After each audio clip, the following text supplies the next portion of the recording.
Hello everyone, my name is Mystic. So today's episode is going to be a continuation of one of my most popular videos on the channel. Well, even though it only has one part. What if Bardock saved the Saiyans? Now, I would like to get right into the scenario, but first I would like to address something that the newer chapters of Dragon Ball Super have sort of made an issue with this series. Bardock and the Dragon Balls. So, in the more recent chapters of Dragon Ball Super, Monito uses the Dragon Balls to make a wish for Bardock. While that may seem like an issue, since in this series it's presented like he didn't know about the Dragon Balls, I actually believe that that's still the case.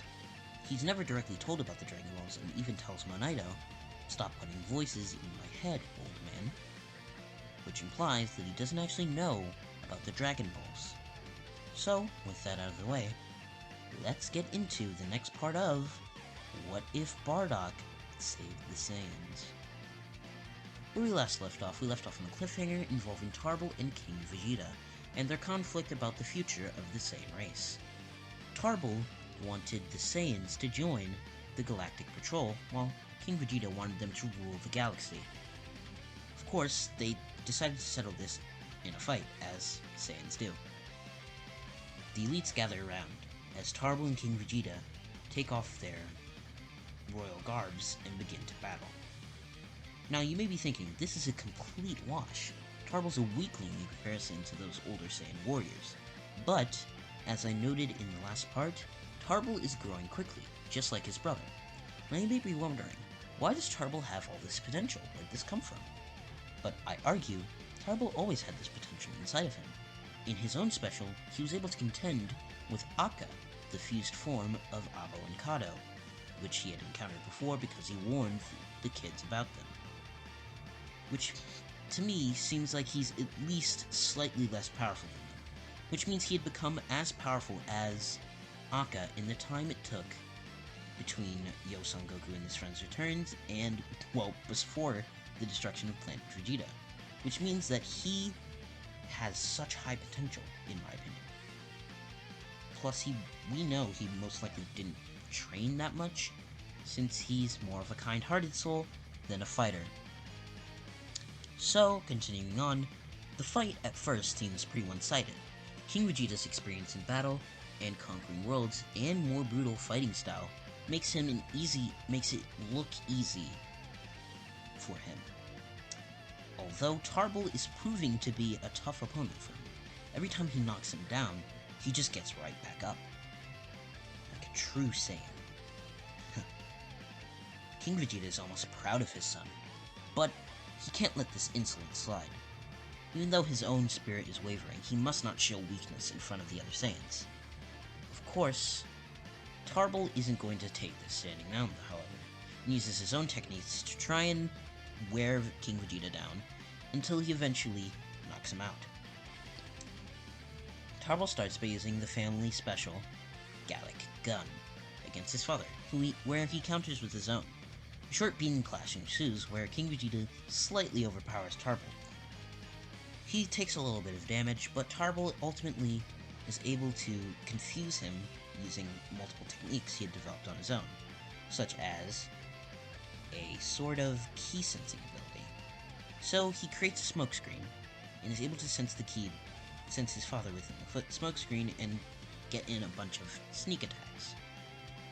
This allows for more damage to be set in, and eventually King Vegeta is worn down, and Tarble is the victor. King Vegeta stands up. Tarble expects him to be mad, angry, furious even, but King Vegeta simply smiles and congratulates his son, showing something he'd never seen before: kindness out of the king. It was nearly absurd for him to see, but he was welcoming to it. Tarble hugged his father and shook his hand, as the future of the Saiyan race was decided. They would be joining the Galactic Patrol. Meanwhile, Bardock's group is in mourning. Their two fallen comrades, Borgos and Pambukin, had both died on the battlefield against Dodoria. Frieza's forces now knew that the Saiyans knew of their destruction, and would definitely show them the way to their graves. Frieza would be impatient. He would attack quickly, so they needed to train harder than they ever had before.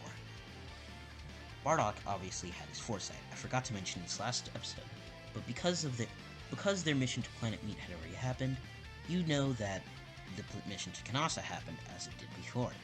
Bardock has his foresight, and one of his famous visions occurs. The Saiyan rebellion had started. People were dying left and right. Even elites couldn't keep up with some of the soldiers.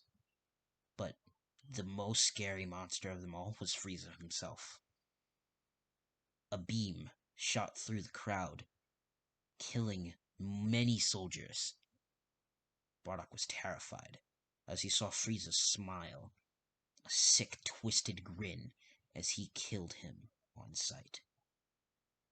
Bardock knew this meant he wasn't strong enough, and with his knowledge of the secret of Monida, he knew his friends could be brought back. He wasn't as scared as everyone else. He wasn't in mourning. He simply wanted to train more. Train to stop the threat of Frieza forever. Of course, his friends are astounded. Bardock, how could you be so cold? Your friends died. They're never coming back. How can you think of training in a moment like this? But Bardock keeps pushing on. He trains with his sons and Granola, and as well as Gine, who he wants to become more powerful like him. Some of Bardock is rubbing off on Gine, and she becomes more attuned to fighting. Raditz and Granola continue to train together and become comrades. Raditz loves to train with Granola. His abilities are interesting. And his eyes, they look familiar. They remind him of his younger brothers. Of course, he doesn't say this, since he's still sane after all. He shouldn't care about his eyes. His brother's eyes. Bardock and his squad have a sort of falling out over his mourning and him not being, well, emotionally attached to his comrades. Fasha and Tora decide to go off on their own, while Leek and Taro continue to train with Bardock. So basically, the Super Squad stays with Bardock while the rest of the Z Squadron go off and train on their own for a while. Meanwhile, going back to the elites and their side of things, the Galactic Patrol have been contacted, and the Galactic King is aware of the Saiyans trying to join forces with them to become more powerful and to sort of redeem themselves from other planets they had conquered. The Galactic King is initially hesitant, but with some advice from a certain Galactic Patrol member, he decides to allow the Saints to join as long as they deal with Frieza themselves. Of course, King Vegeta agrees, and officially, the Galactic Patrol and the Saiyans have come together in an alliance. Another 2 weeks passes. No new Saiyans have gone out on missions. Word of rebellion, through word of mouth and not through scouters, has spread, and all the Saiyans have begun to train on their own individually. Although most Saiyans won't become much more powerful, the elites, Bardock's group, and a few other notable Saiyans have become much more powerful on their own. The day of reckoning comes. Bardock, in his foresight, knows it. He sees a vision. Frieza and his ships are approaching the planet. They're getting closer every day. Frieza has run out of patience. He needs these monkeys gone. Bardock warns both his group and tells Raditz to go warn the prince. King Vegeta that Frieza is going to make his move today. And the rebellion is going to start right now. I think this is going to be a good place to end off this part. What do you think about the rebellion starting? Do you think they could do it? Well, you'll see in the next part. Be sure to like, share, and subscribe if you like this type of content. Be sure to join my Discord server, where you can suggest what-ifs, and they might be able to join. We're aiming for 100 subscribers by the end of this year, and if we can reach that, I have a special video planned. and it will be one of my longest running series ever on the channel. I hope you guys liked the video, like, share, and subscribe, and I'll see all of you in the next video. Ciao!